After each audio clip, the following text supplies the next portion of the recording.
Hey, what's up guys, it's Nick too. Today I'm making a really quick video just talking about uniques when it comes to Rogue, which ones you guys want to be looking out for, which ones are particularly strong, why they are strong, and which ones are terrible, which you should avoid at all costs and just immediately dismantle.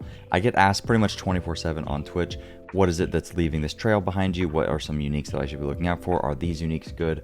Yada yada. Figured I'd just make a video that I could link to everybody. I've already talked about some of the uniques in previous videos, so I'm going to quickly recap some of those. If you want more in-depth explanation to those, there will be links in the description. But as you can see, I've gotten almost all of the uniques for Rogue and a lot of the general ones as well. So in this video, I'm just going to be talking about how a lot of them function, which ones are good, and which ones you want to be looking out for. I'm going to go in pretty much no particular order. This is a very low effort video. I just wanted to kind of talk to you guys and tell you, hey, this is what you should be looking out for. So starting off, I guess before I show all the uniques, I should talk about how I can actually get some of them. So these are pretty much all of the ones that I've gotten all the way up to level 97.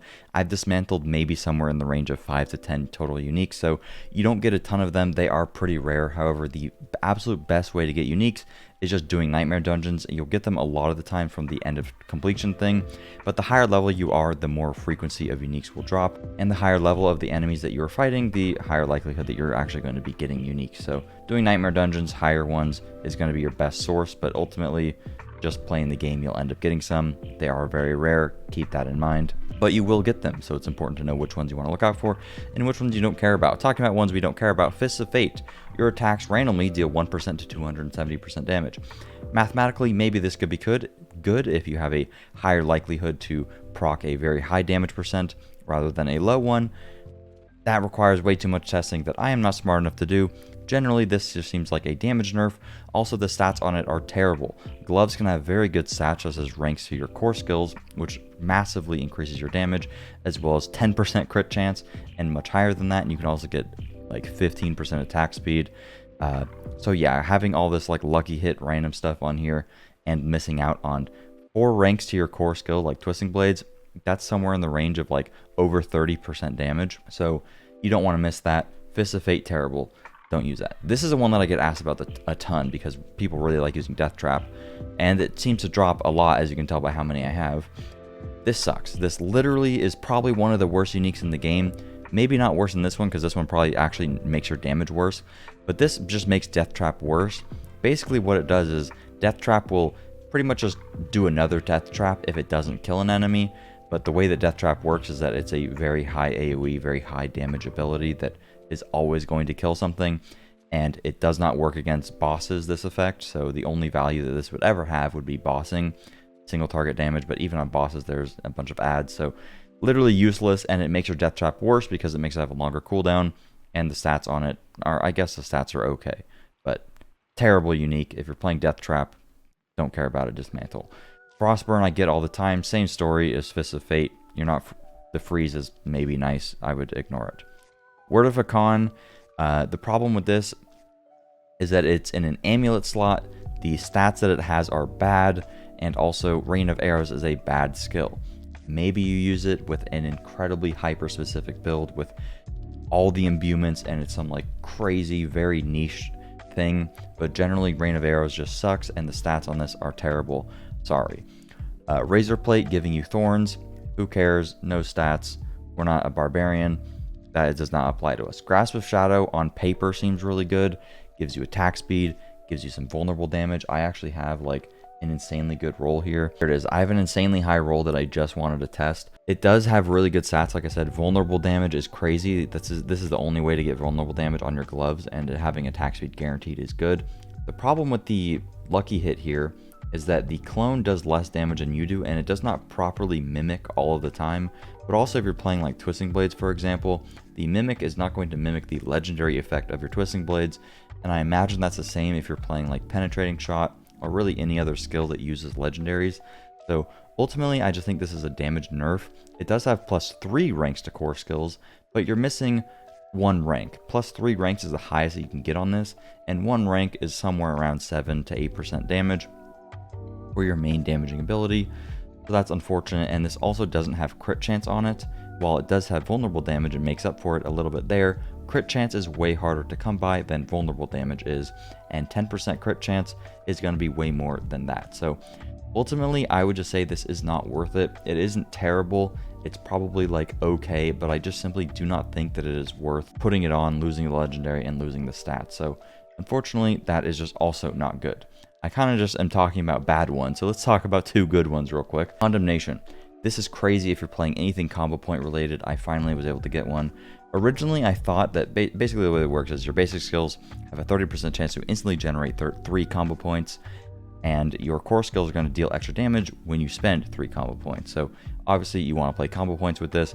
The way that I thought it worked is that the basic skill has a 30% chance based on hit.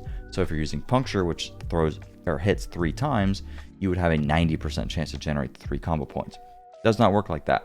Every 1 in 3 on average is going to generate you 3 combo points, meaning if I want to use this with Twisting Blades, I have to throw this a pretty good amount and use puncture a lot, which I didn't really like the playstyle of. And the stats on it are really good. Damage to close, crit chance, damage to dual wielded, core skill damage. It's pretty good. It doesn't have dexterity or vulnerable damage, so it definitely loses some points there. But ultimately, if you're playing a combo point build, Condemnation is a must-have, no question. When it comes to another one that's particularly good and feels really nice to use is Ashiara's Conjar. This is a dagger, which is going to just give you a massive boost of attack speed, up to 30%. Pair this with Condemnation, and you can spam your basic skill like an absolute psychopath. The stats on this are pretty bad. Like, damage to close is kind of the only good thing here. 35% movement speed after killing an elite is pretty insane feeling, though. I do think this is pretty good. I don't think that it's best in slot, though, because it's a dagger and not a sword, and it does not really have that great of stats. But early on into the game, if you get this, the attack speed's really good. It feels insane to use. But overall, I would recommend it, but I don't think that it's the best in slot thing that you can get. I think getting a perfectly rolled weapon is going to be better. Another legendary that is fantastic for unique, that's fantastic for very particular builds is going to be Sky Hunter. I think that the only value that this really has is when playing Penetrating Shot, because the way that it works is the first direct damage that you deal to an enemy is going to be a guaranteed crit. So you want to take advantage of something that does a lot of damage instantly and you try to one-shot them with. Twisting Blades isn't really going to be that skill. Twisting Blades, you impale them, and a lot of the damage is from when the Twisting Blades rips out and the orbiting effect.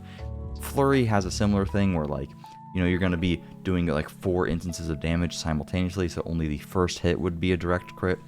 So this really is only good for if you are playing Penetrating Shot, but the way that I see it is you're using, you know, your bow slot, which is one of your best slots, and you're not going to be able to have vulnerable damage on here, but the other stats on this are pretty good, but you're missing vulnerable damage and you're missing a really good legendary talent.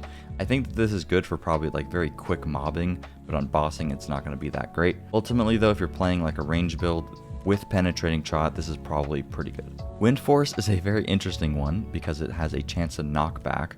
So you can get a knockback effect, which is different than a knockdown effect, but it is still some form of CC, but it's not as good as a knockdown.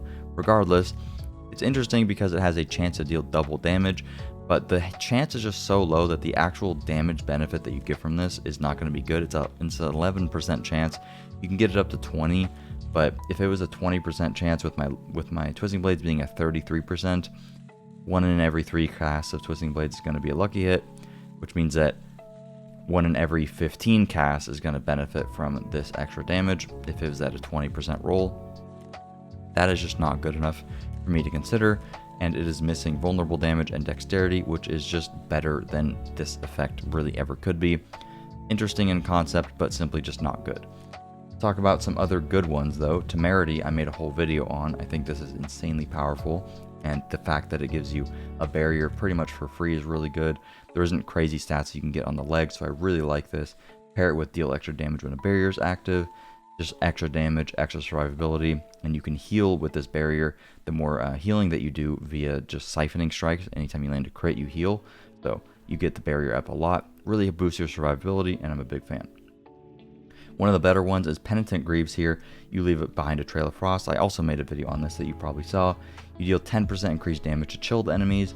This gives you 25% movement speed by default, which is just crazy strong here. But the main benefit of this is that it's going to guarantee chill enemies by just leaving a trail of frost on the ground. That is just unbelievably powerful, because guarantee getting a crowd control effect is going to work for a whole bunch of stuff.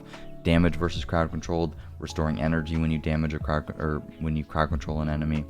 There's just a lot of like synergy that this has is very good, but also for Rogue in particular, it's already giving you 10% extra damage, but you can then go into the skill tree and you can grab, boom, 3 points into 15% increased damage for chilled enemies. And you can also roll that on your amulet, so you can get 30% extra damage against chilled enemies just by using these boots. So that's pretty insane. I think it just has really good synergy. This is definitely one of the things that you want to look out for. The next thing that you want to look out for is Doombringer. I do not have this. I do not know a single person that has it. Leave it down in the comments if you know somebody that has this or you have gotten it, because I'm very curious and I'm very looking forward to getting this. But it is a sword that is unbelievably strong, has really, really good stats on it, and basically it has a chance to just do shadow damage. The shadow damage seems like it's a pretty good amount of damage. Twisting Blades has a pretty decent lucky hit chance, so it'll proc a lot. It's going to make the enemy deal 20% less damage to you, which is just amazing survivability. And it's also going to pair very nicely with getting the Shadow Crash plus the Consuming Shadows energy, because you're going to be killing enemies with that shadow damage. So I'm pretty sure that weapon is going to end up being best in slot. The stats on it are not perfect, they could be better, but the fact that it has damage reduction associated with it, plus an offensive ability, pretty sure that just makes it a no-brainer. Some other ones that I have not mentioned yet are Cowl of the Nameless. The stats on this are actually really good. I like the stats on this. So if you just don't have a good helmet yet and you happen to get this, the stats I think are pretty good. But increasing your lucky hit chance is just not a good stat in general because it is multiplicative and not additive. So I would be getting a 25% increase on a 33%, which is somewhere in the range of like 7% increased lucky hit. I mean, that's not bad, but it's just not worth the slot. You need a lot of defense on Rogue. Losing that to be able to get this is just not good. There's a ring here. If a core skill hits 5 or more enemies, some of the resource cost is refunded. This is actually not bad. The problem is the stats on it are really, really bad. I guess crit damage is good, but on the rings can have some of the best stats, such as vulnerable damage and crit chance. Like we talked about earlier, crit chance is very hard to come by, and vulnerable damage is just a crazy good stat to have. So I just don't think this is that good, but you can definitely use it when you get it early on, guaranteed by just doing the campaign. Not a bad thing to have. That should cover pretty much all of the rogue specific uniques. There's also obviously the Harlequin's crest, but that is just guaranteed best in slot for literally every single character, no matter what you're doing pretty much.